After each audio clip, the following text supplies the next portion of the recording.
നമുക്ക് മുൻപിലിരിക്കുന്ന ഈ മനോഹരമായിട്ടുള്ള ക്യാൻഡിലുകളും ഡെക്കറേറ്റീവ് ഐറ്റംസും അതുപോലെ തന്നെ ഈ രൂപങ്ങളും ഒക്കെ ചെയ്ത ആൻറ്റിയാണ് നമ്മളോടൊപ്പം ചേരുന്നത്. ഒരു ഒരു ബിസിനസ് ഉടമയാണ്. തൻ്റെ കുടുംബജീവിതത്തോടൊപ്പം വളരെ മനോഹരമായിട്ട് സക്സസ്ഫുൾ ആയിട്ട് ഈ ഒരു ബിസിനസ് മുന്നോട്ട് കൊണ്ടുപോകുന്ന ആളാണ്. നമുക്ക് ആൻറ്റി ഒന്ന് പരിചയപ്പെടാം. Aunty, Mariyamma Josh.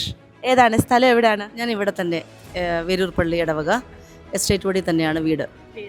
ആൻറ്റിയുടെ ഒരു ബിസിനസ് എന്താണ്, ഞങ്ങൾക്കൊന്ന് പരിചയപ്പെടുത്തി തരുമോ? ഞാൻ എല്ലാ ഹോം ഡെക്കർ ഐറ്റങ്ങൾ ചെയ്യുന്നുണ്ട്. പിന്നെ ബാപ്റ്റിസം, ഹോളി കമ്മ്യൂണിയൻ, പിന്നെ വിവാഹ ഉടമ്പടികൾ, കല്യാണം, അങ്ങനെയുള്ള എല്ലാത്തിൻ്റെയും അക്സസറീസ്, അതിനാവശ്യമുള്ള ബൊക്കെ, ക്രൗൺ, ടിയാര, അങ്ങനെയുള്ള എല്ലാ കാര്യങ്ങളും ചെയ്യുന്നുണ്ട്. ആൻറ്റിയുടെ ഈ ബിസിനസ്സിൻ്റെ പേര് എന്താണ്? നമ്മളൊരു പേരുണ്ടാവുമല്ലോ, ഒരു എൻ്റെ പെപ്പെന്നാണ്, പേഴ്സണലൈസിങ് എവറി പ്രയോറിറ്റി. ഓ, ആ പേരിൽ തന്നെ ഒരു ക്രിയേറ്റിവിറ്റി കൊണ്ടുവരാൻ ശ്രമിച്ചിരിക്കുന്നതാണ്. കാരണം ഇത്രയും ക്രിയേറ്റീവായിട്ട് ചെയ്യുന്ന ഒരാളാണ്. ഇപ്പം ഈ ക്യാൻഡിൽസ് ഒക്കെ ഇത്ര മനോഹരമാക്കുക എന്ന് പറയുന്നത് തന്നെ വളരെ പ്രധാനപ്പെട്ടതാണ്. ആൻറ്റി ഇത് പഠിച്ചിട്ടുണ്ടോ? ഈ കാര്യങ്ങൾ ചെയ്യാനായിട്ട് പഠിച്ചിട്ടുണ്ടോ? ഞാൻ എൻ്റെ കല്യാണം കഴിഞ്ഞ് ഈ നാട്ടിൽ വരുമ്പോൾ എൻ്റെ ഹസ്ബൻഡ് ഒരു ബാംഗ്ലൂർ ഒരു ഫ്ലവർ അറേഞ്ച്മെൻറ്റ് പഠിക്കാനായിട്ട് ഞാൻ പോയി. അത് കഴിഞ്ഞ് കോട്ടയം ഫ്ലവർ ഷോയിലെല്ലാം പങ്കെടുത്ത് ഒത്തിരി പ്രൈസസ് കിട്ടിയിട്ടുണ്ട്. പിന്നെ കുട്ടികളൊക്കെ വലുതായി, അവരൊക്കെ കോളേജിലൊക്കെ ആയപ്പോഴാണ് ഞാനിങ്ങനെ സ്വന്തമായ നിലയിൽ ഇങ്ങനെ ചെയ്യാൻ തുടങ്ങിയത്. ഈ ഒരു ബിസിനസ്സിൻ്റെ തുടക്കം എങ്ങനെയായിരുന്നു? എനിക്കിങ്ങനൊരു കഴിവുണ്ട്, ഇതിനെ ഞാനൊരു ബിസിനസ്സാക്കി മാറ്റാം എന്നുള്ളൊരു ചിന്ത വന്നത് എങ്ങനെയാണ്? അതിൻ്റെ തുടക്കം എങ്ങനെയാണ്? തുടക്കം ഞാൻ ഫ്ലവർ കോമ്പറ്റീഷൻസിന് പോകുമായിരുന്നു.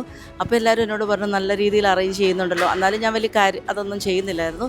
പിന്നെ കുറേ കൂടെ വലുതായി കഴിഞ്ഞപ്പോൾ ഒരു കസിൻ്റെ ഒരു കുട്ടിയുടെ ബാപ്റ്റിസം അതാണ് ആദ്യം ചെയ്യുന്നത്.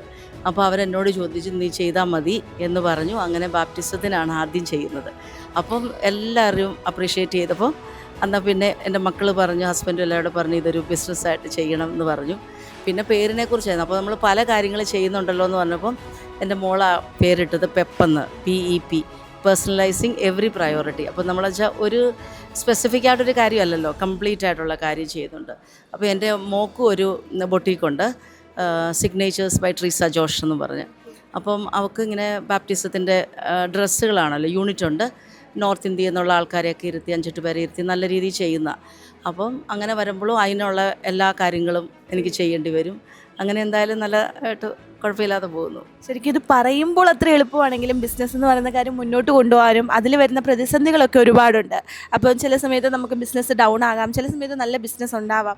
അപ്പോൾ ഈ ഒരു പ്രതിസന്ധിനെയൊക്കെ എങ്ങനെയാണ് ആൻറ്റി ഹാൻഡിൽ ചെയ്യുന്നത്? ഇപ്പോൾ ഒരു കുറച്ച് ടൈറ്റ് ആകുന്ന സമയവും അപ്പോൾ ഒരു വനിത എന്ന നിലയിൽ ആൻറ്റി എങ്ങനെയാണ് അതിനെ ഫേസ് ചെയ്യുന്നത്? നല്ല രീതിയിലുള്ള ഒരു നല്ല സ്മൂത്തായിട്ട് പോകുന്ന ഒരു പരിപാടിയല്ല ഇത്.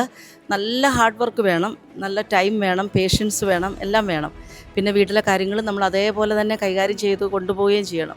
അപ്പം വീട്ടിലുള്ളവരുടെ കോപ്പറേഷൻ ഉണ്ട്. ഹസ്ബൻഡിന് ഇതൊക്കെ താല്പര്യമുള്ള ആളാണ്. പിന്നെ പുള്ളി ഒരു ബിസിനസ്സുകാരനാണ്. അപ്പം അത് കാരണം പിന്നെ എനിക്ക് ഇത് ചെയ്യുന്നതിന് ഒരു തടസ്സമോ കാര്യങ്ങളോ ഒന്നും പറയാറില്ല. ഇഷ്ടമുള്ള കണക്ക് ചെയ്തോ എന്നും പറഞ്ഞ് എനിക്ക് എല്ലാ തരത്തിലുള്ള പിന്തുണയെ തരാറുള്ളൂ. ആസ് എ വിമൻ ഒരു ബിസിനസ്സിലേക്ക് ഇറങ്ങിയപ്പോൾ ഫേസ് ചെയ്ത ഏറ്റവും വലിയ ബുദ്ധിമുട്ട് എന്താണ്?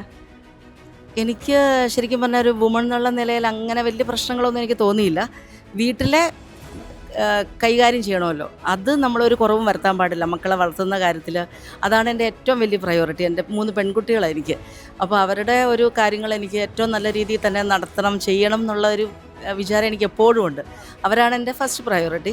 അത് കഴിഞ്ഞിട്ട് എൻ്റെ വീട് കീപ്പിംഗ്, ഹൗസ് കീപ്പിംഗ് എനിക്ക് ഭയങ്കര ഇഷ്ടമാണ്. ഒരു പാഷൻ പോലെ ഞാൻ ചെയ്യുന്നതാണ്. അപ്പോൾ ഒരു ചെറിയ ഡസ്റ്റോ എന്തെങ്കിലും വന്നാലും ഈ ഡെക്കറേഷൻ എനിക്ക് അത്ര ഇഷ്ടമാണ്. അതുകൊണ്ട് വീടും എല്ലാം ഡെക്കറേറ്റ് ചെയ്ത് അത് കഴിഞ്ഞിട്ടുള്ള സമയം ഞാൻ ഇതിനകത്തേക്കും ചെയ്യുന്നു. ഇപ്പം 2 കുട്ടികളുടെ കല്യാണം കഴിഞ്ഞു, ഇനി ഒരു മോളേ ഉള്ളൂ. അപ്പോൾ പിന്നെ എനിക്ക് ഇച്ചിരി കൂടെ സമയമുണ്ട്. അതുകൊണ്ട് ഞാൻ എൻജോയ് ചെയ്ത് ഇത് ചെയ്യുന്നു. ഈ പെപ്പെന്ന പേജിലേക്ക് എത്താൻ അല്ലെങ്കിൽ ഈ പെപ്പെന്ന ബിസിനസ്സിലേക്ക് എത്താൻ നമുക്ക് സോഷ്യൽ മീഡിയ പേജുകളോ അങ്ങനെ എന്തെങ്കിലുമൊക്കെ ഹാൻഡിൽ ചെയ്യുന്നുണ്ടോ? പെപ്പെന്ന് പറഞ്ഞ ഒരു ഇൻസ്റ്റാഗ്രാം പേജാണ്.